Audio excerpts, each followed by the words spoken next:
لوگ پوچھتے تھے عزاداری کا فلسفہ کیا ہے، کیوں آپ لوگ ہر سال وہی کہانیاں وہی قصے سناتے ہیں؟ ابھی بھی ایک جاہل مولوی نے سوشل میڈیا پہ آپ نے سنا، اس نے بھی مذاق اڑایا عزاداری کا. تو یہ ہمارے لیے کوئی عجیب بات نہیں، کوئی عجیب بات نہیں ہے. یہ تقسیم ہے اللہ کی.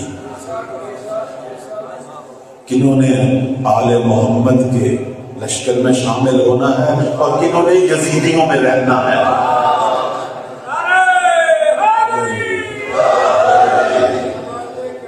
کہتے ہیں وہ ابن ابی یافور ایک دفعہ آیا تھا ہمارے چھٹے مولا امام جعفر صادق علیہ السلام کی خدمت میں.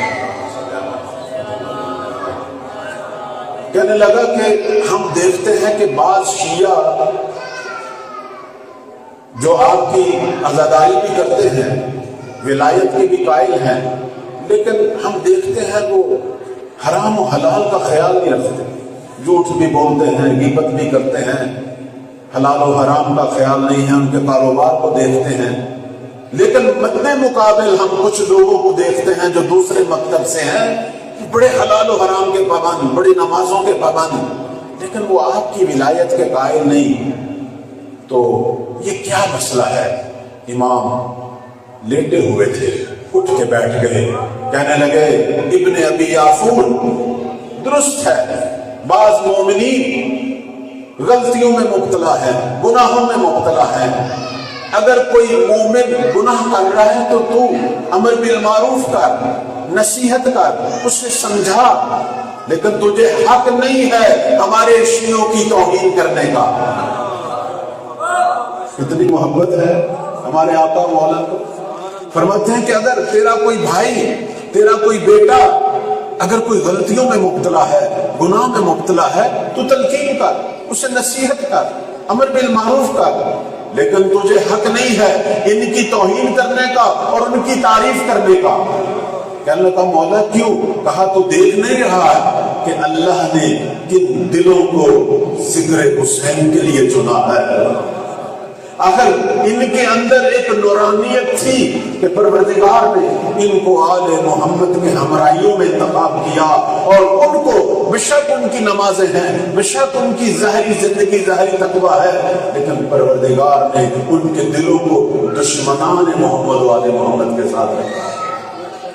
لہذا یہ ملا جو عزاداری کا مذاق اڑا رہا ہے، یہ اس کا قصور نہیں ہے، یہ اس کا قصور نہیں ہے، یہ ہمارے چھٹے مولا کی دعا ہے کہ یہ خدا کا انتخاب تھا کہ کنہوں نے یزیدیوں کے ساتھ ہونا ہے اور کنہوں نے حسینیوں کے ساتھ ہونا ہے.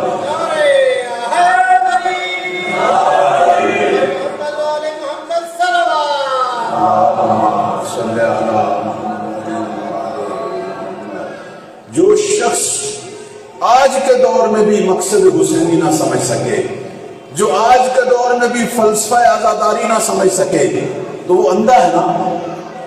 تو اس شخص کی سزا یہی ہے کہ یہ ہمیشہ بنی امیہ کے ساتھ رہے، اس کو لشکر حسین نصیب نہ ہو.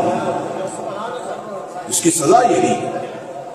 تو میں عرض کر رہا تھا کہ فلسفہ عزاداری سمجھ نہیں آتا تھا کہ کیا ہے، شیعہ کیوں ہر سال یہ بچھا لیتے ہیں یہ بساط، ہر سال عزاداری، ہر سال حر کی داستان، ہر سال زہیر کا قصہ، ہر سال سعید کی وہ فداکاری امام کی نماز کے لیے، ہر سال علی اکبر کی جوانی، ہر سال غازی کے بازو. یہ ہر دفعہ یہ کیوں بتاتے ہیں؟ واقعاً یہ سوال تھا، ہمیشہ یہ سوال میڈیا پہ ہوتا تھا، لیکن آج اس مقدس جہاد نے دنیا کو بتا دیا کہ یہ عزاداری صرف گریے کا نام نہیں تھا، گریہ تو بہانہ تھا ہماری مغفرت کا. عزاداری زمانے کے امام کے لیے تیاری تھی کہ جب بھی زہرا کے لال یا جو اس راہ میں ہو، جب بھی کبھی کہیں حق و باطل کا مارکا ہوگا، اسلام کی آبرو کو وہی بچائیں گے جو صف حسینی میں بیٹھے. یا امام المنتظر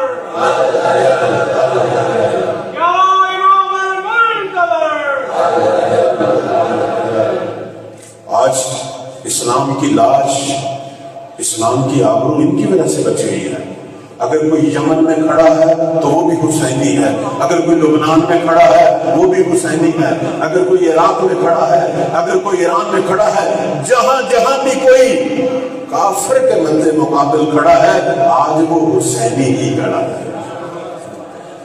تو اس لیے عرض کر رہا ہوں کہ یہ مقدس جہاد بتا رہا ہے، اگر آج ایک ملک کی ملت دنیا کے بڑے شیطانوں کو بتا رہی ہے کہ ہم حق والے ہیں، ہم علی والے ہیں، ہم شہادت کو تو قبول کریں گے اور یہ ہمارا فخر ہے، لیکن ہم اپنے حق سے بلکہ اپنی حقانیت سے ایک انچ پیچھے بھی نہیں ہٹیں گے، تو یہ وہی ملت ہے جو 61 ہجری میں 72 کی شکل میں کھڑی تھی، آج ہزاروں کی لاکھوں کی شکل میں کھڑی ہے۔